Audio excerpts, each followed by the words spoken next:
आज के इस प्रोग्राम के संयोजक त्रिलोक झा जी और अरुण अग्रवाल जी, आपको मैं बहुत बहुत बधाई देता हूँ। आपने ये साबित कर दिया कि कंपटीशन में आप विनर हैं। आज 7-8 प्रोग्राम हैं और 7-8 प्रोग्राम ने आपने ये शो कर दिया कि जो हॉल भरा हुआ है और जो आपकी मैनेजमेंट है वो बहुत काबिल तारीफ है। इसलिए मैं आपकी बहुत बहुत प्रशंसा करता हूँ। बिल्कुल। माइक संचालक हमारे शिष्य राजीव रंजन जी, मंच पर उपस्थित गुरु माँ चेतना जी जो आध्यात्मिक गुरु हैं, योगी हैं। बहुत कम योगी मिलती हैं स्त्रियां, बहुत कम, लेकिन उनको समाधि, योग, ध्यान, आयुर्वेद इन सब की बहुत अच्छी नॉलेज है। मानवेंद्र जी, आपने सुना उनको यूट्यूब पर, फेसबुक पर, सोशल मीडिया पर 28 लाख से ज़्यादा उनके फॉलोअर हैं। डॉक्टर अनीता भारद्वाज जी, सिक्स सिग्मा, जो आपने देखा है बहुत ज़्यादा पहाड़ों पर काम करती है। और वो जो हमारे सेनाएं हैं उनके लिए भी बहुत ज़्यादा, और जो कोई अगर पहाड़ों पर कोई दुर्घटना होती है तो उसमें हेलीकॉप्टर के माध्यम से वहाँ पर मदद करते हैं। सारी डॉक्टरों की टीम है पूरी की पूरी इनकी। शिवानंद जी बहुत अच्छे एस्ट्रोलॉजर हैं। डॉक्टर मनोरंजन जी जो होम मिनिस्ट्री से रिटायर हैं, और साथ में अभी नेचुरोपैथ के डॉक्टर साहब को आपने सुना था नाम जी, नरेश जी। और यहाँ जर्मनी से आए हुए ज्योतिषाचार्य, जिनके बारे में मैं ये कह सकता हूँ कि इनके अंदर जुनून है। बहुत अच्छा काम यहाँ पर इन्होंने किया। और फिर जर्मनी में जाकर के जर्मनी की पार्लियामेंट ने स्पेशल इनको लेटर दिया एक वहाँ पर, ये बहुत बड़ी बात है। उसके लिए मैं बहुत बहुत बधाई देता हूँ। डॉक्टर भाटी जी, मेरे सामने उपस्थित सभी डॉक्टर बंधुओं और ज्योतिषाचार्य बंधुओं, अभी मैंने डॉक्टर साहब को भी सुना और ज्योतिषियों को भी सुना। ज्योतिष और मेडिकल साइंस अगर ये दोनों एक हो गई ना जिस दिन, उस दिन हिंदुस्तान विश्व गुरु बन जाएगा हर चीज में, ये मेरा दावा है। लेकिन अभी दिक्कत क्या आ रही है कि जो डॉक्टर हैं, जो 5-7 साल की पढ़ाई करते हैं, जो पढ़ाई करते हैं, वो इतनी मेहनत करते हैं, वो ज्योतिष को नहीं मानते। और ज्योतिष को इसलिए भी नहीं मानते क्योंकि ज्योतिष अभी सरकार से पूर्ण रूप से रजिस्टर्ड नहीं है। जब सच्चाई यह है कि इन दोनों का बहुत गहरा संबंध है, क्योंकि ज्योतिष का और आयुर्वेद का तो शुरू से संबंध था। ज्योतिष आपको यह बताती है कुंडली के आधार पर क्या आपको फलानी तारीख से लेके फलानी तारीख तक, फलाने साल से लेके फलाने साल तक यह बीमारी होगी। एक समय ऐसा आएगा, इसकी मैं भविष्यवाणी करता हूं, जिस दिन जो मेडिकल साइंस के डॉक्टर हैं, अगर उन्होंने ज्योतिष को स्टडी कर लिया, उस दिन बच्चा पैदा होते ही ये बता देंगे कि ये बच्चे की आयु इतनी और ये बीमारियां उस साल में होंगी, जैसे ज्योतिषी बता देता है। अभी तो काफी हद तक वो प्रोग्रेस कर रहे हैं, लेकिन अपने तरीके से कर रहे हैं। इन दोनों का क्या संबंध है वो मैं बताऊंगा आपको। ज्योतिषी आपका पैदा होते ही, जिस समय आप पैदा होते हैं उस समय लिख देता है कि इस व्यक्ति को इस उम्र में हार्ट अटैक होगा। अभी मेडिकल साइंस बताने में सक्षम नहीं है। हम बता देते हैं 4 साल बाद तुम्हें बवासीर होगी, अभी डॉक्टर बताने में कोई सक्षम नहीं है। हो सकता है आयुर्वेद का डॉक्टर जिसको इस नाड़ियों के बारे में पता है वो बता सकता है कि भैया अभी से इसकी स्थिति खराब हो रही है, 4 साल तक एक्यूट स्थिति हो जाएगी और उसके बाद ये बीमारी हो जाएगी। बच्ची आज पैदा हुई, कोई डॉक्टर ये बताने में सक्षम नहीं है कि ये इसके गर्भ में प्रॉब्लम है, इसको बच्चा पैदा नहीं हो पाएगा, कोई साइंस नहीं बता सकती अभी। लेकिन मेडिकल साइंस, जो मेडिकल एस्ट्रोलॉजी है, जो हमारी ज्योतिष विज्ञान है वो बता देगी कि ये जो बच्चा है ये नपुंसक है, ये जो लड़की है इसके यूट्रस में प्रॉब्लम होगी। कोई व्यक्ति ये नहीं बता सकता कि ये धावक है, ये तेंदुलकर है, ये सहवाग है, या विवेक कौन कौन से प्लेयर हैं, इनकी कब टांग में चोट लगेगी। लेकिन ज्योतिष बताएगी कि इसका पैर टूटेगा। ज्योतिष बताती है कि ये व्यक्ति 2.5 साल के लिए आउट हो जाएगा, उसके बाद दोबारा आएगा। ज्योतिष बताएगी आपको कि इसको शुगर होगी, फलानी साल के बाद शुगर हो जाएगी। ज्योतिष आपको यह बताएगी कि अर्थराइटिस का मरीज हो जाएगा। ज्योतिष आपको यह बताएगी इसको बीपी है। ज्योतिष इसको यह बताएगी कि यह व्यक्ति मानसिक बीमार है। जब डॉक्टर भी हमारे पास आते हैं तो हम बोलते हैं डिप्रेशन में चल रहे हो क्या डॉक्टर साहब? बोला हाँ, दवाई 4 बार लिखनी पड़ती है, कभी लिख देता हूं, कभी हटा देता हूं, कभी लिख देता हूं, कभी हटा देता हूं। मुझे खांसी हो गई, जुकाम भी हो गया। मैं एक डॉक्टर के पास चला गया, मैं डॉक्टर साहब खांसी है, जुकाम भी है, मैं कोई बढ़िया सी दवाई दे दो। उसने क्या किया, पहले पर्चे पे दवाई लिखी, पुड़िया बना दी, ये ले लेना।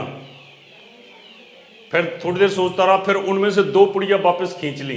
कहता नहीं ये नहीं, ये देता हूं आपको। मैं क्या ऐसा क्यों किया? नहीं ये थोड़ी ज्यादा बढ़िया है। उसके बाद पहली 2 खींच ली, 2 और लगा दी। मैं क्या डॉक्टर साहब पागल हो गए क्या था बचपन में? बोला आपको कैसे पता? मैं क्या तुम्हारा चंद्रमा कमजोर है, तुम अमावस्या की पैदाइश हो। बोला बिल्कुल ठीक कह रहे हो, मैं अमावस्या की पैदाइश हूं।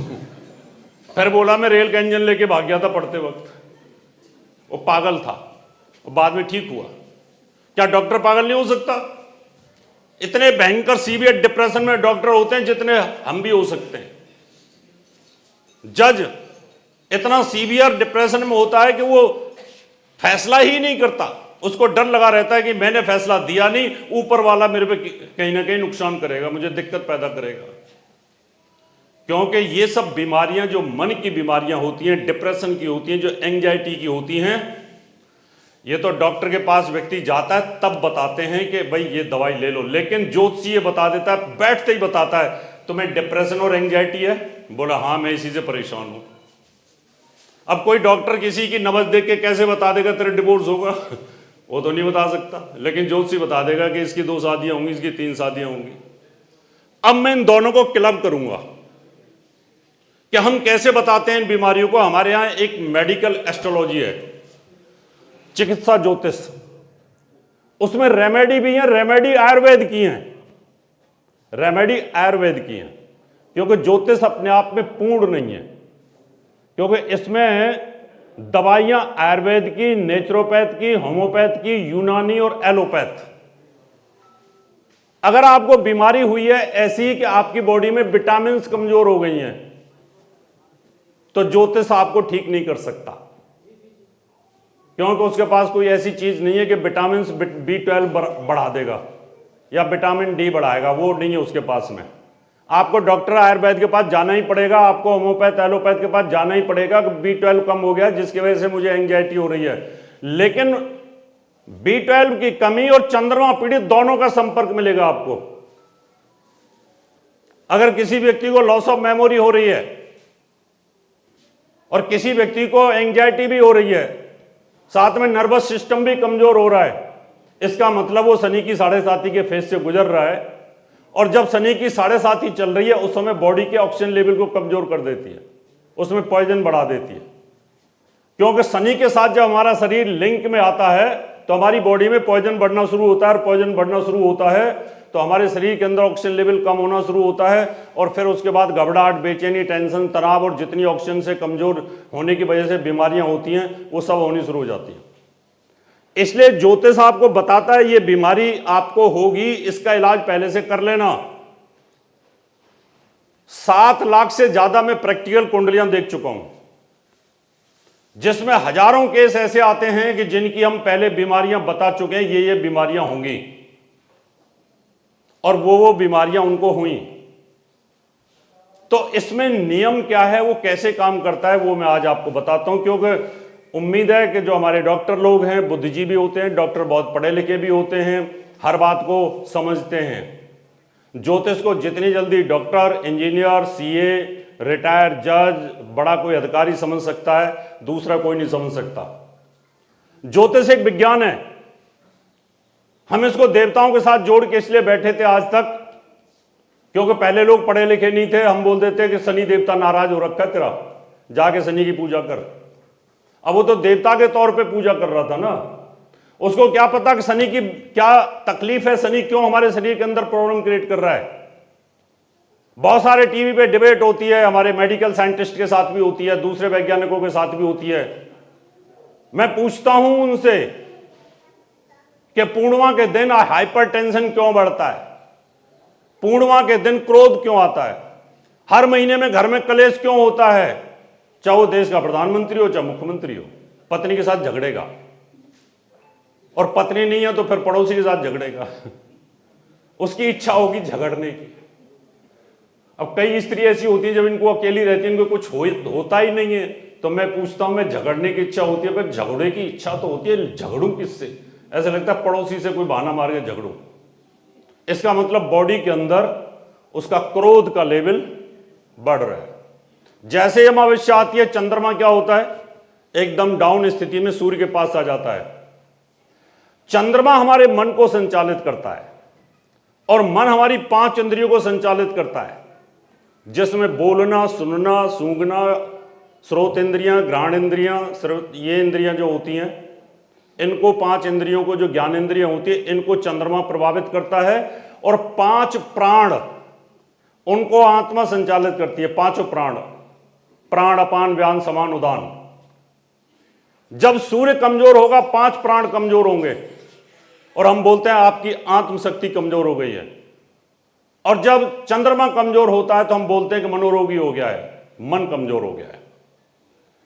ये 2 ग्रह कंसीव होने के टाइम पर अगर गर्भाधारण मुहूर्त में ये अच्छे हैं, तो कंसीव करने के वक्त वो बच्चा पहले दिन से ही उसका जो भ्रूण तैयार होगा वो बहुत मजबूत होना शुरू होगा।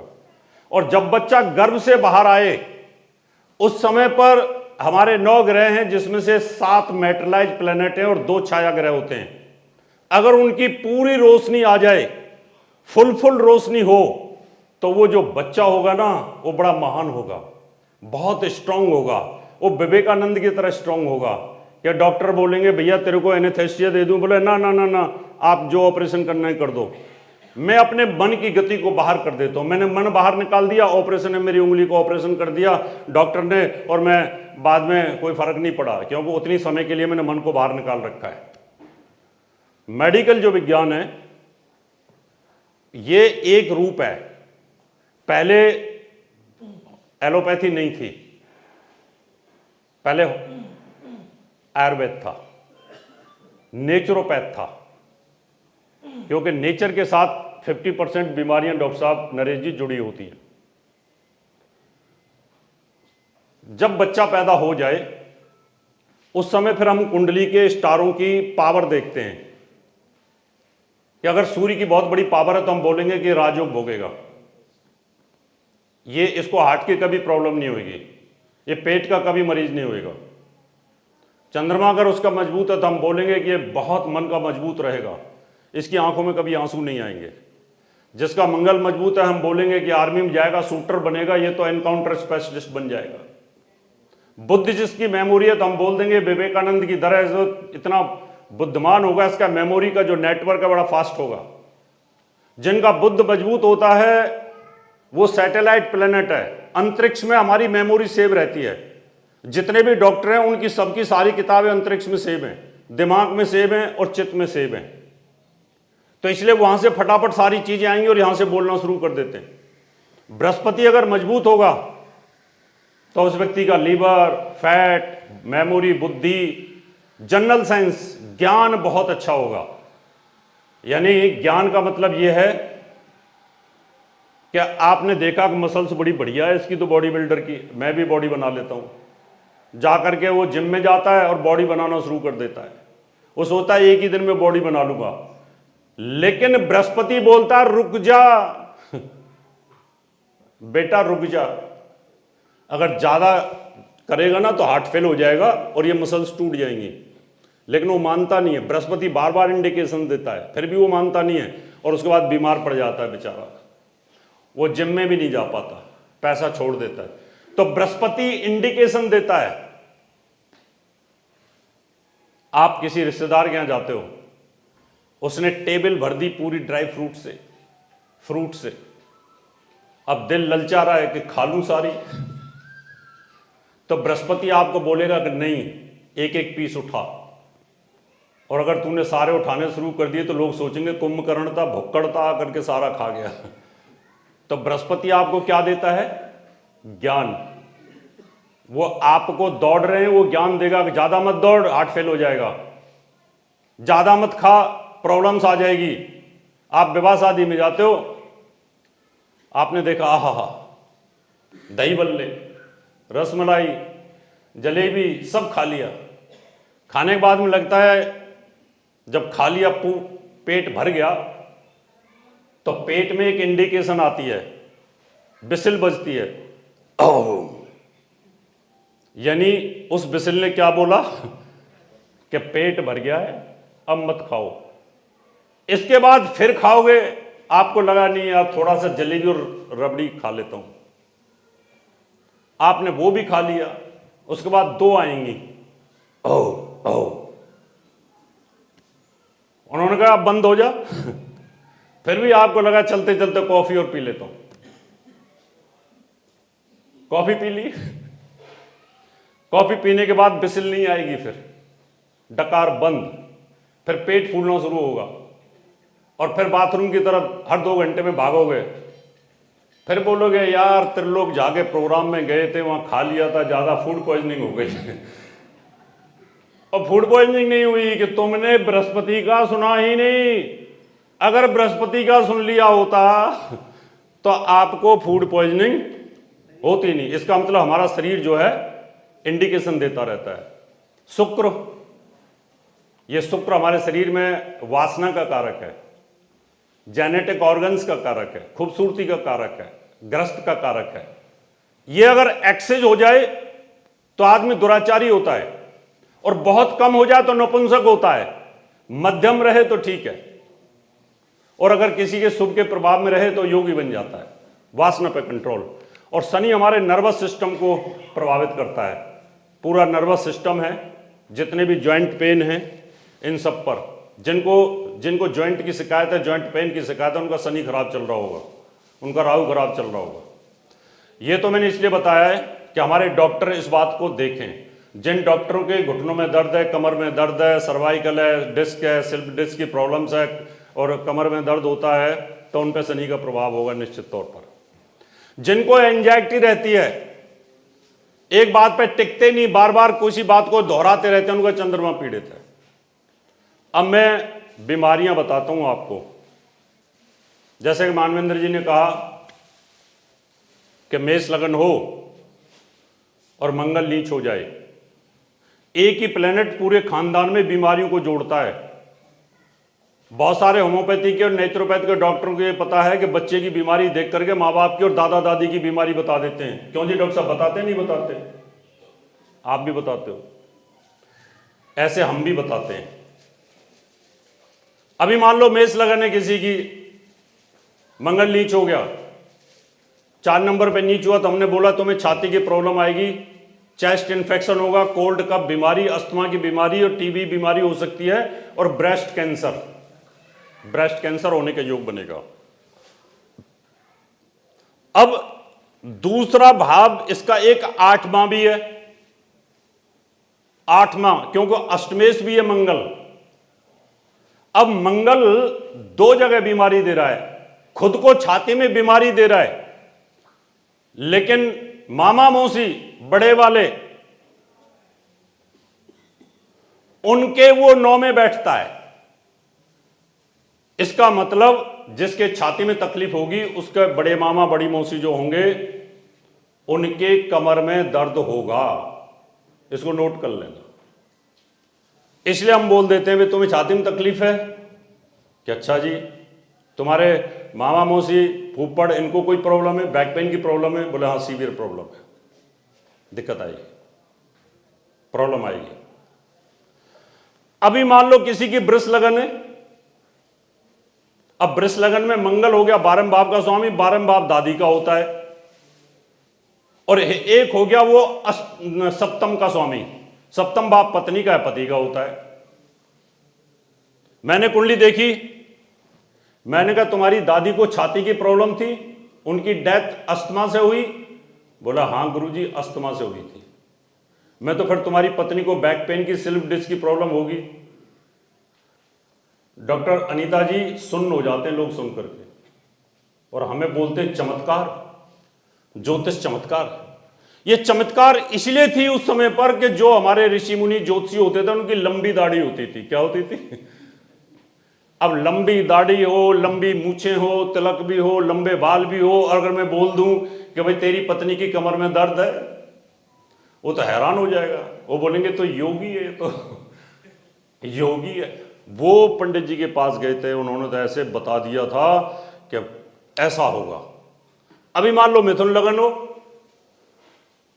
वही मंगल बता रहा हूं, सिर्फ एक बता रहा हूं। अब अगली बार जब करेंगे तो लोग जी फिर बताऊंगा। अभी आज एक ही पॉइंट पे 12 सूत्र दे के जाऊंगा। मान लो मिथुन लगन है किसी की और मंगल नीच का है। मंगल नीच होगा, कहां पे नीच होगा मंगल? कौन से भाव में होगा? दूसरे भाव में।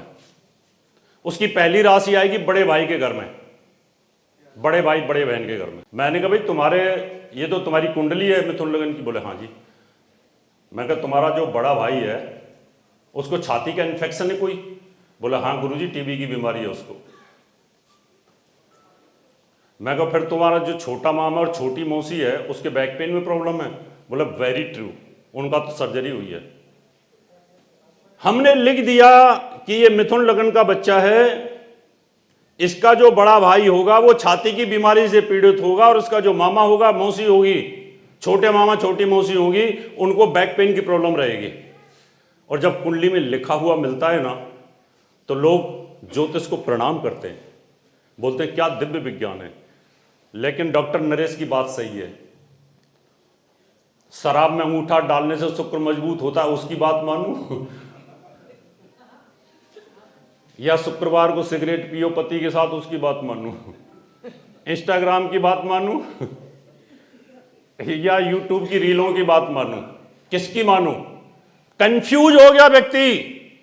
अगर इनसे ये बात पूछ ली जाए तो ये 7 पीढ़ी तक इनके बताने वाला कोई नहीं होगा। ज्योतिष इतना पवित्र विज्ञान है, लेकिन रील के चक्कर में, लाइक के चक्कर में ऐसा इसका विनाश कर दिया है इस ज्योतिष का कि आज आदमी इस पर उंगली उठाता है। इसलिए ऐसे ज्योतिष सम्मेलनों की आवश्यकता है। और अगर कोई बताना भी चाहता है, कोई ज्ञान देना भी चाहता है, तो उसकी टांग खींचने वाले 1000 बैठे हुए हैं, वो भी ज्योतिष के अंदर राक्षस बैठे हुए हैं, दुनिया भर के लोग बैठे हैं। क्योंकि राक्षसों की संख्या ज्यादा है। अब राक्षसों की संख्या क्यों ज्यादा है? 9 ग्रह हैं, 9 ग्रहों में 5 राक्षस हैं और 4 शुभ देवता हैं, और इन 4 में 2 चंद्रमा और बुध आधे आधे हैं बेचारे। तो 9 में से 3 तो शुभ और 6 राक्षस। इसलिए इस दुनिया में 60% लोग तुम्हारे विरोधी होंगे, चाहे तुम्हारी ननद हो, चाहे भाभी हो, चाहे देवर हो, चाहे कोई भी हो, उसने विरोध करना है। आपने ज्योतिष सीख ली, किसी डॉक्टर ने ज्योतिष सीख ली, तो बोले ओहो MBBS करके ज्योतिष, पाखंड वाला काम। अब ये पता नहीं कि ये पाखंड वाला काम नहीं है, ये वो ज्ञान है जो दिव्य ज्ञान है, जो ब्रह्मा जी ने नारद जी को दिया, ब्रह्मा जी ने सूर्य को दिया, सूर्य सिद्धांत मिला, पाराशर जी को मिला, वेद व्यास को मिला, वो दिव्य ज्ञान है। मैं ज्योतिष पढ़ाता हूं, तो एक सरदार जी थे, बड़े मेहनत से, बड़ी मुश्किल से। अब सरदार और ज्योतिष दोनों का तालमेल है नहीं कोई लेकिन वो मेरी बातों से बड़े प्रभावित थे। वो सरदार जी आए, सतविंदर जी, बोला जी मैंने एडमिशन लेना है। मैं कहा ले लो भाई। मैं कहा तुम हो तो सरदार, पर मैं कहा तुम्हें बड़ी परेशानी आएगी। बोले जी क्यों? मैं सबसे पहले तो डॉक्टरी विरोध करेंगे कि सरदार पागल हो गया है, और मैं फिर तुम्हारे पड़ोसी अड़ोसी सब विरोध करेंगे कि क्या ज्योतिष सीख रहा है पाखंड। लेनी गुरुजी मुझे परवाह नहीं है, मगर सीख। इतना बेहतरीन ज्योतिषी बना, जैसे कोमल जी को आपने सुना, कोमल वशिष्ठ को इतना बढ़िया बोल के गई, राजीव भी अच्छा बोलता है, प्रभात जी ने भी बोला, बहुत सारे स्टूडेंट यहाँ बैठे हैं, अभी तो कुछ बोल नहीं पाए। उस समय 1 साल की क्लास होती थी, 1 साल की क्लास कंप्लीट होने पे आ गई और 1 महीना बचा था, और उससे पहले सरदार जी ने क्लास में आना बंद कर दिया। मुझे बड़ी बेचैनी हुई, मैं क्या यार इतना इंटेलिजेंट स्टूडेंट मेरा, जैसे द्रोणाचार्य को बेचैनी होती थी ना अर्जुन के लिए, मुझे बड़ी बेचैनी हुई। मैं सरदार जी इतने इंटेलिजेंट क्लास के टॉपर थे, आए क्यों नहीं, आज क्लास कैसे मिस कर दी, मैं बड़ा बेचैन। तो उस समय ये मोबाइल बहुत कम थे, रियरेस्ट कोई रिच आदमी पे होता था। मैंने लैंडलाइन से नंबर मिलाया, मैं क्या हुआ, सतविंदर आया नहीं, और बोलो गुरुजी छड़ो छड़ो। मैं क्यों छड़ूं, क्यों? बोला नहीं गुरुजी वो गलत है। मैं किद्दा है? कहता ये बेकार है ज्योतिष। मैं तुरंत समझ गया, मैं क्या ये इसको किसी ने भ्रमित, क्योंकि गुरु को शिष्य के बारे में पता होता है, मैं क्या इसका दिमाग किसी ने खराब कर दिया पक्का। मैं क्या यार बताना बात क्या हुई है। बोला गुरुजी वो 4-5 मेरे MBBS दोस्त आ गए थे, उन्होंने कहा भाई तू कितना सीख गया? अरे मेरे को बहुत आ गया। कहता चल बता, ये कुंडली बता मेरे बेटे की। उसने बड़े शौक से, उसने 100 रुपये फीस लिख रखी थी, उसने कहा आज पहली बार 100 रुपये आएंगे। उसने फटाफट कुंडली देखी, देख के बताया कि तेरे बेटे का लग्ने सूच का है, पंचमे सूच का है, ये तो बहुत टॉप का डॉक्टर बनेगा और ये बहुत बढ़िया पढ़ाई करेगा। जैसे उसने बोलना शुरू किया, अब वो साइकोलॉजिस्ट थे डॉक्टर, उन्होंने वो कुंडली खींच ली। कहता मैं कह रहा था नहीं पाखंड है, ये तो बच्चा फेल हो गया मेरा। जैसे ही उस डॉक्टर ने कहा बच्चा फेल हो गया और उसने कहा टॉप में जाएगा, उसकी आंखों के आगे अंधेरा आ गया। बोला गुरुजी मेरी आंखों के आगे अंधेरा आ गया। मैंने कहा पहली प्रेडिक्शन करी, 100 रुपये की उम्मीद थी, वो भी नहीं आई। अब मैं तो भूल गया कुंडली, मुझे अक्षर ही न दिखे। उसने बोला चल छोड़ तेरी ये तो प्रेडिक्शन फेल। कहता चल तू दूसरी कुंडली देख बेटी की। अब बेटी की कुंडली दिखाई, उसने सोचा जब इसका बच्चा पहला ही पागल है तो दूसरा भी ऐसा ही होगा। उसने कुंडली नहीं देखी और सीधा बोला ये भी फेल होएगी। बोला नहीं ये तो टॉपर है। कहता मैंने तब डिसाइड किया कि मैं आज के बाद ज्योतिष, अब उसको पता नहीं था कि उसको मूर्ख बना रहे थे। मैंने कहा यार बात सुन सतविंदर, मैं कहा तू एक काम कर, कल क्लास में आ। 3 दिन की क्लास लगती थी उस समय। बोला नहीं गुरुजी मैं डिप्रेशन में हूं भयंकर।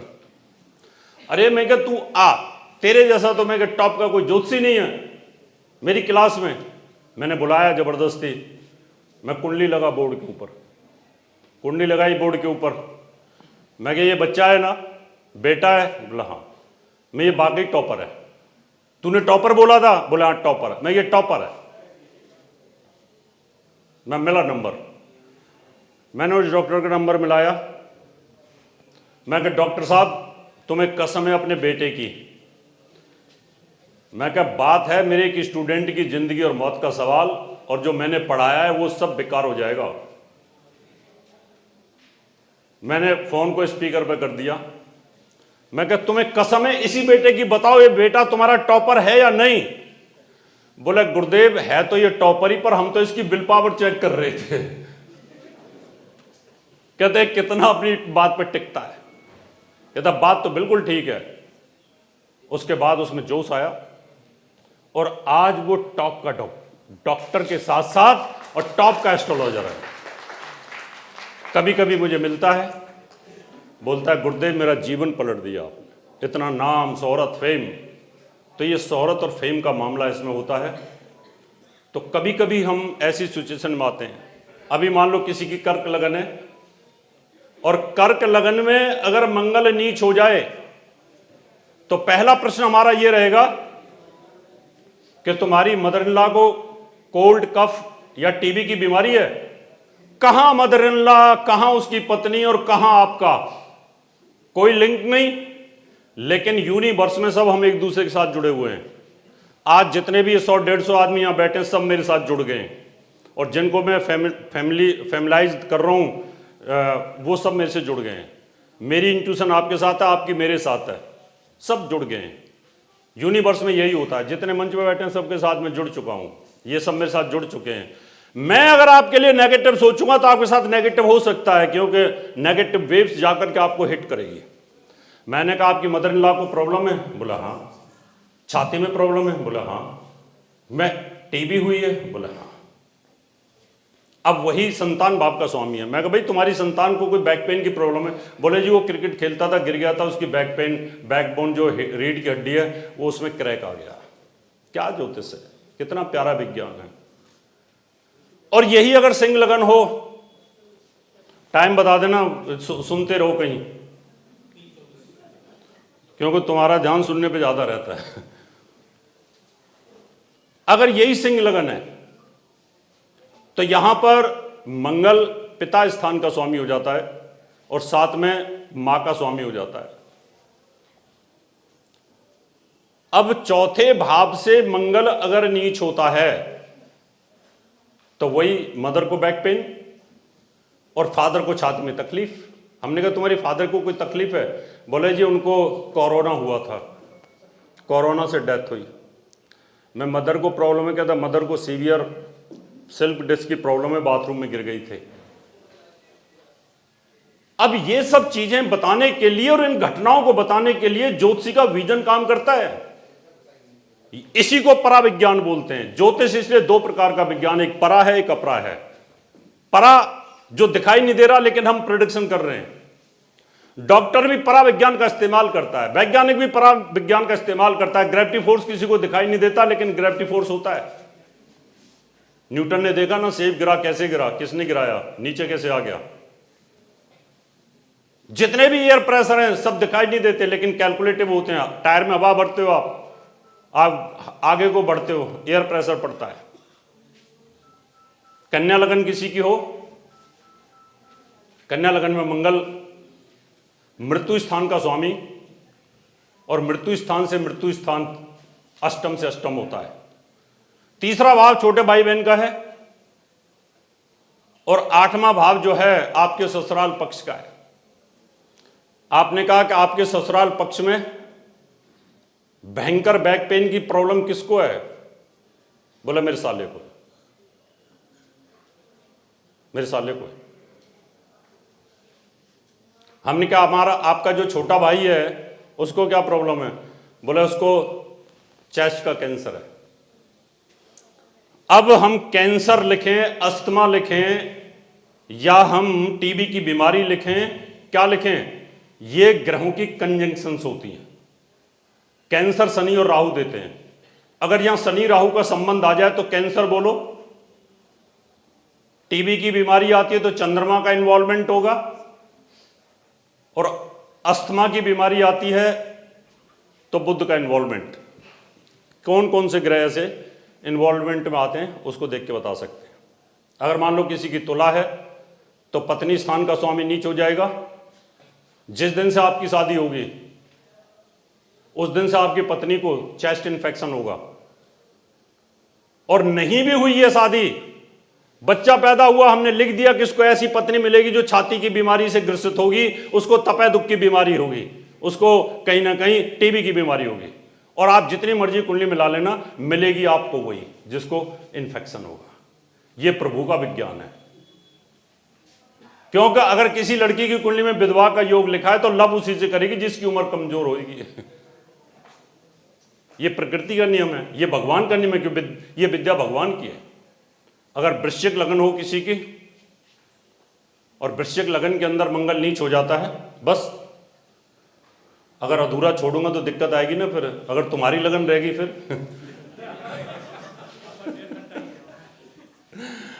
फिर कहोगे मेरी लगन नहीं बताइए। अगर वृश्चिक लगन है तो आपकी खुद की है, और यहां पर अगर मंगल नीच का हो जाए तो फिर आपके बैक पेन में, खुद की बैक पेन में प्रॉब्लम रहेगी।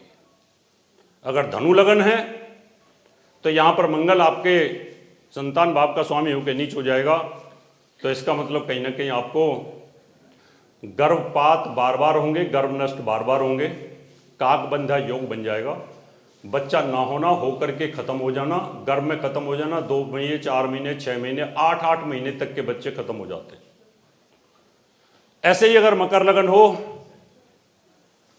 और चौथे भाव के अंदर अगर नीच हो जाए, सप्तम में नीच हो जाए कोई भी प्लेनेट, तो जो रिश्तेदार हैं आपके, उन्हीं रिश्तेदारों को ये प्रॉब्लम क्रिएट करेगा।